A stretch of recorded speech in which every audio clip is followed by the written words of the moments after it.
Alors, il faut savoir que chez nous, on a déjà une politique RSE qui est en place, puisque je suis dans le groupe SNCF Réseau. Et ce qui est intéressant pour nous, c'était de prendre du recul sur notre démarche qui est déjà en place et de voir s'il n'y avait pas d'autres pistes d'amélioration qui existaient ailleurs, qu'on aurait pu mettre en place chez nous aussi. Eh bien, dans le cadre d'une redéfinition de notre identité et de notre stratégie de marque, il est intéressant pour nous de migrer vraiment vers une démarche de responsabilité sociale et environnementale forte. Et donc la démarche proposée par la CCI Grand Est, c'était une opportunité pour nous d'ancrer dans l'esprit et l'identité de notre nouvelle entreprise cette dimension durable et responsable d'une activité comme la nôtre.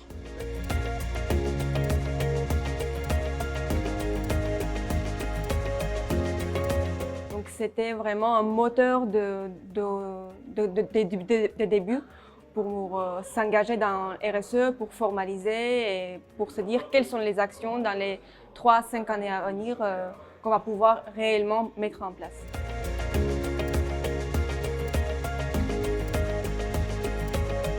Les ateliers collectifs, ça nous permet d'avoir un échange constructif et d'avoir une vision un peu plus globale des différentes entreprises, sachant qu'on ne travaille pas dans le même secteur. Donc ça permet de voir un peu chaque point de vue de chaque participant du collectif. Donc c'est vachement constructif. Et les entretiens individuels, ça permet de plus personnaliser la démarche et de faire un travail qui répond aux objectifs de mon entreprise.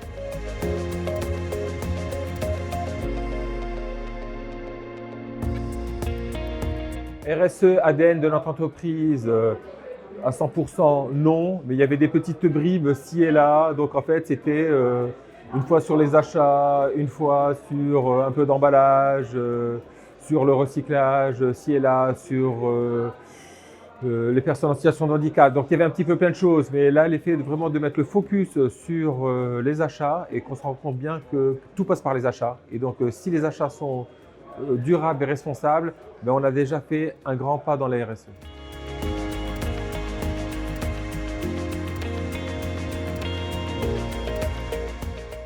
On a fait quelques légers changements. On a surtout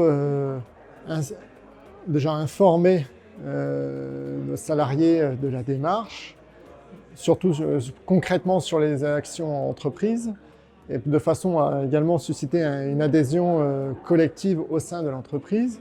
Et ensuite, on a mis en place quelques petites mesures avec d'autres mesures qui vont venir progressivement, mais c'est notamment une mise en forme administrative et documentaire. Et puis ensuite, concrétiser des actions quand on parle de… Il y a des concepts assez généralistes, mais comment les appliquer, nous, à notre échelle, ça passe par la mise en œuvre d'actions concrètes en faveur de la nature, de l'intégration sociale. Alors oui, on a déjà opéré des changements, parce que en rentrant dans cet outil de l'ADEME, nous a fait ressortir des choses qui étaient après coup évidentes, qu'on ne voyait pas. Et donc on a changé dans les achats. C'est des exemples, c'est des petits pas pour commencer, mais notamment sur les goodies, très vite, on a arrêté, on en cherche des plus durables, sur la limitation d'impression de catalogue, sur les outils de communication, sur les emballages, les suremballages de nos produits, où très vite en fait on a pu les sortir. La démarche qui est un peu plus longue, qui n'a pas encore opéré d'action, c'est sur le produit en tant que tel. Mais c'est une démarche qui a commencé, c'est de chercher des sourcings plus locales, de s'éloigner de certains pays, de se rapprocher, d'internaliser certaines productions. Ça a permis de remettre tout ça en perspective et ça, c'est une démarche qui a commencé et qui va être très longue.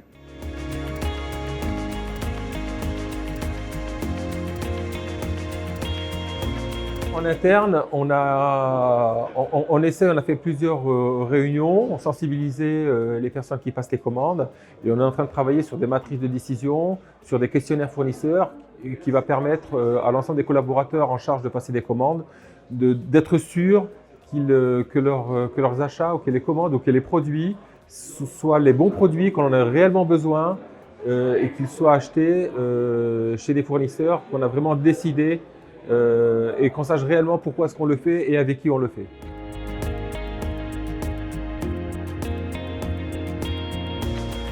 Le conseil que je donne aux entreprises souhaitant s'engager dans ce parcours, c'est vraiment de le faire, même s'ils ont déjà mis en place des choses auparavant, parce que ça peut que conforter leur démarche et pourquoi pas aussi avoir d'autres orientations et d'autres idées à mettre en place. Donc ça peut être que enrichissant. Je donnerais comme conseil de ne pas hésiter, puisqu'en fait, même beaucoup d'entreprises ont déjà amorcé ce genre de démarche RSE, achat durable, mais pour pouvoir prendre du recul, pouvoir partager l'expérience, pouvoir utiliser des outils qui viennent d'ailleurs, qui ne sont pas forcément des outils internes, ça permet de faire un bilan où on découvre toujours quelque chose. Et il y a toujours quelque chose à faire dans cette démarche.